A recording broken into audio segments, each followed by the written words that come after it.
ওপেনিংয়ে এসে ব্যর্থ পারভেজ হোসেন ইমন, এদিন ব্যর্থ পুরো টাইগার বাহিনী। ভারতের বিপক্ষে টেস্টে ভরাডুবির পর এবার টি-20-তে হেরেছে লজ্জার হার। তবে আশা হারাচ্ছে না বাংলাদেশ দল। দ্বিতীয় ম্যাচে জয়ের লক্ষ্যে ঘুরে দাঁড়াতে চায় শান্ত বাহিনী। সেরা একাদশেও তাই আসতে পারে বড় পরিবর্তন, আসতে পারে চমক।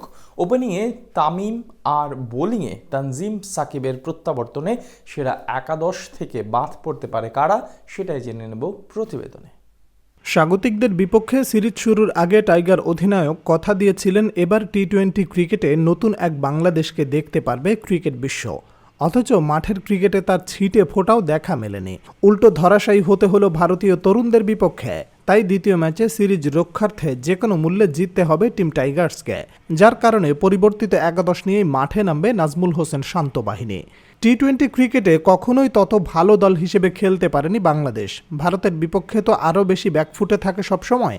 এই যেমন এখন পর্যন্ত 15 ম্যাচে এক জয়ের বিপরীতে 14টাতেই পরাজয় বরণ করতে হয়েছে সাকিব রিয়াদদের। তবে এবারে সিরিজে প্রত্যাশাটা একটু বেশি ছিল, কারণ তরুণদের হাত ধরে ধীরে ধীরে পাল্টানো শুরু করেছে টাইগার দলের পারফরমেন্স। গত টি-20 বিশ্বকাপে যেটি ছিল স্পষ্ট, কিন্তু বাস্তবতা হলো বিশ্ব চ্যাম্পিয়নদের বিপক্ষে কোনো চ্যালেঞ্জই জানাতে পারেনি শান্তর দল। তাই নতুন করে ভাবতে হচ্ছে টাইগার হেড কোচ চন্ডিকা হাথুরু সিংহেকে। গোয়ালিতে প্রথম টি-20 ম্যাচে ব্যাটারদের পারফরমেন্স সবচেয়ে বেশি হতাশ করে ভক্তদের। লিটন, শান্ত ও রিয়াদরা দায়িত্ব নিতে ব্যর্থ হয়েছেন পুরোপুরিভাবে। যেখানে 180 রান করলেও পার পায় না কোনো দল, সেখানে টাইগারদের পুঁজি দাঁড়ায় মাত্র 127 রানের। তাই পরের ম্যাচে স্বাভাবিকভাবে এটা নিয়ে নতুন পরিকল্পনা করতে হবে টিম ম্যানেজমেন্টকে। সেই বিচারে একাদশে আসতে পারে বেশ কয়েকটি পরিবর্তন। স্বাগতিকদের বিপক্ষে পরের ম্যাচে লিটন আরেকটি সুযোগ পেলেও শঙ্কা আছে পারভেজ হোসেন ইমনকে নিয়ে। দীর্ঘদিন পর জাতীয় দলে সুযোগ পেয়ে এক ছক্কা মেরে ভালো কিছুর আভাস দিলেও ইনিংস বড় করতে পারেননি বাঁহাতি এই ব্যাটার। আর্শদীপ সিং এর বলে বোল্ড আউট হয়ে ফেরেন সাজঘরে। তাই দ্বিতীয় ম্যাচে তার জায়গায় সুযোগ মিলতে পারে আর এক তরুণ তানজিদ হাসান তামিমের।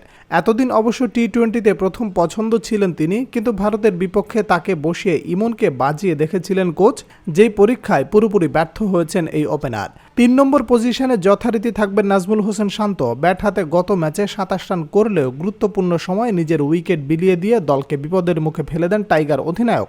তাই পরের ম্যাচে তাকে আরও বেশি দায়িত্বশীল হতে হবে। এরপর থাকবেন তাওহিদ হৃদয় ও মাহমুদুল্লাহ রিয়াদ।